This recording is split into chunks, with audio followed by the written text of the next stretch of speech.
সবাই শুধু বাহিরের সুখটাই দেখে, কিন্তু সেই সুখের পেছনে যে কত কষ্ট থাকে বা ক্লান্তি থাকে তা কেউ দেখে না। আজকের দিনটা তেমনই কিছু না বলা গল্পের অনুভূতি। অনেকে বলেন, তুমি তো বাইরে বের হও না, ঘরের কাজ, তোমার কিসের কষ্ট?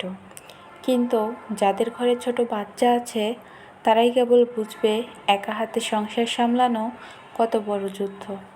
বাচ্চাকে খাওয়ানো, গোসল করানো, ঘুম পড়ানো সবই করতে হয়। নিজের বিশ্রামের কথা বা খাওয়া, এগুলা তো বিলাসিতা। আমি অসুস্থ থাকি কিংবা সুস্থ, রান্নাবান্না, কাপড় ধোয়া, ঘর মোছা সব কাজই চলছে। এমনকি অসুস্থতার সময়ও বাচ্চার কান্নাকাটি, জেদ এসবও সামলাতে হয়। বাইরে বের হই না, অনেকে ভাবেন আমি খুব আরামে আছি, অথচ প্রতিটি দিনই এক একটি যুদ্ধের সমান।